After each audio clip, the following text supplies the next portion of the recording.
Good morning students. आज का विषय है कैमरे में बंद अपाहिज, जिसके कवि हैं रघुवीर शाह। कविता का तीसरा पद्यांश है ये।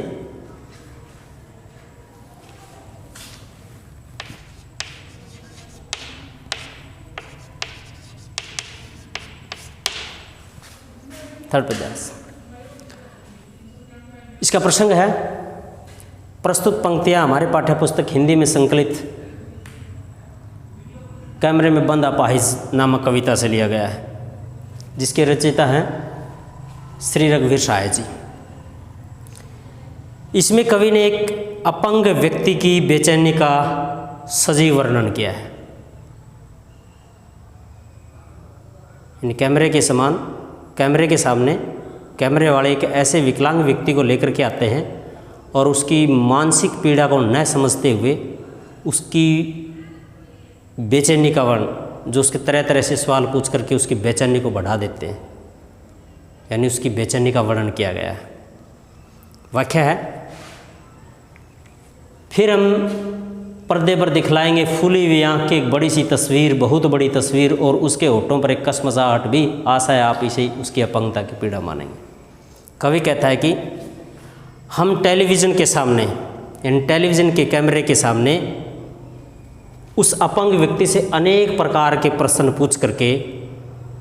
पूछकर शारीरिक रूप से कमज़ोर व्यक्ति को रुला देंगे। ये कैमरे वाले कहते हैं कि अपने दर्शकों को कह रहे हैं कि हम आपके सामने एक ऐसे व्यक्ति को लेकर के आएंगे और जो मानसिक रूप जो अपंग है, विकलांग है और उस शारीरिक रूप से कमज़ोर है, और उसके तरह तरह के प्रश्न पूछ करके हम आपके सामने रुला देंगे। उसके बाद हम उसको दूरदर्शन के एक बड़े पर्दे पर हम अपाहिज, रोते हुए अपाहिज व्यक्ति की आंसुओं से भरी हुई, यानी एक बड़े पर्दे पर एक आंसुओं से भरी हुई आँख को बहुत बड़ी तस्वीर से, यानी जिस तरह से हम बोलते जूम करके, वो हिस्सा, यानी जिसकी आंखों में आंसू होंगे, और वो हिस्सा दर्शकों के सामने प्रस्तुत करेंगे। और कवि का इसके अंदर सीधा सा अभिप्राय ये है कि टेलीविज़न कैमरे वाले अपने कार्यक्रम की सफलता के लिए, यानी अपने कार्यक्रम को सफल बनाने के लिए किसी अपाहिज व्यक्ति को बार बार रुला करके दर्शकों के सामने दिखाते हैं। बार बार रुलाने का मतलब है कि अपंग व्यक्ति था, पाँव से लंगड़ा था, उसको ये पूछते हैं कि आपको ये किस प्रकार से हुई, आप जन्म से ही अपंग हैं या आप किसी दुर्घटना के कारण ग्रसित हुए, आपको चलने में किसी प्रकार की कोई परेशानी नहीं होती है, ठीक है ना, आप किस प्रकार से चलते हैं, आप अपना गुजारा कैसे चलाते हैं, तरह तरह के प्रश्न पूछते हैं। और इस तरह से वो मायूस हो जाता है कि भाई एक अपंग व्यक्ति अपने जीवन में क्या कर सकता है। यानी वो लोग उसकी मानसिक पीड़ा को नहीं समझते हैं, बल्कि अपने कार्यक्रम को सफल बनाते हैं। सफल बनाने के लिए सामने, दर्शकों के सामने उसकी पीड़ा को दिखाते हैं। और वो जब उस तरह से तरह तरह के ऐसे प्रश्न पूछे जाते हैं तो जाहिर सी बात है उसकी आंखों में आंसू आएंगे, वो भावुक हो जाएगा। और भावुक होने के कारण जब वो बहुत ज़्यादा भावुक हो जाएगा, इमोशनल हो जाएगा, तो दर्शक भी उसकी भावुकता को देख करके वो भी भावुक हो जाते हैं। दर्शक भी ऐसा महसूस लग जाते हैं कि अपंग व्यक्ति क्या कर सकता है जीवन में। तो इसलिए क्या है, अपाहिज व्यक्ति को बार बार रुला करके दर्शकों के सामने उसको ऐसा प्रस्तुत करते हैं। और अपाहिज व्यक्ति की जो आंसुओं से भरी हुई जो आँखें हैं,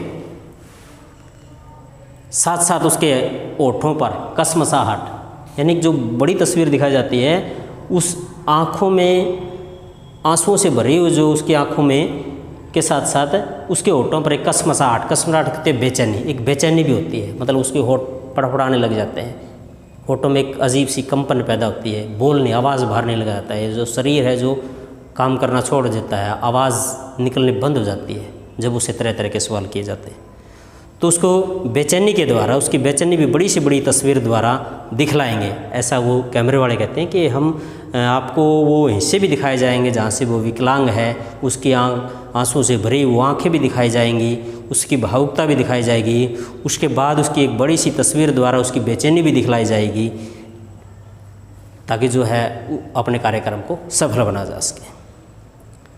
जब उसकी बेचैनी को बड़ी से बड़ी तस्वीर के द्वारा दिखलाएंगे, ताकि दर्शकगण जो है उसकी बेचैनी, उसकी शारीरिक पीड़ा की जो वेदना है, पीड़ा है, उसको महसूस कर सकें।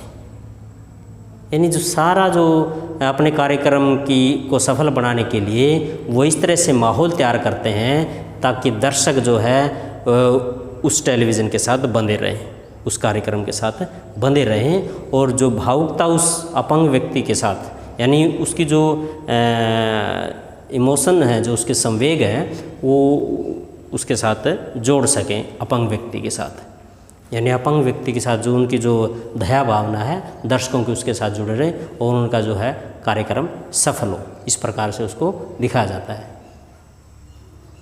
यही था आज का विषय। आशा होगा कि आपको ये समझ में आया होगा। धन्यवाद। और इसके अंदर और भी बहुत सारे हैं कि भाई विशेष में से है कि भाई इसके अंदर जो है एक शारीरिक रूप से कमज़ोर विकलांग व्यक्ति की बेचैनी का चित्रण किया है, और फूली हुई जो आँख है उसका एक सार्थक मुहावरे का प्रयोग किया गया है। इसके अंदर पर्दा है, होठ हैं, अपंग है, ये तत्सम और विदेशी शब्द हैं। विदेशी शब्द का भी प्रयोग है, तस्वीर है जैसे, यार फारसी भाषा का शब्द है, और भाषा सरल व सहज है, यह ना आसानी से समझने वाली भाषा है। धन्यवाद।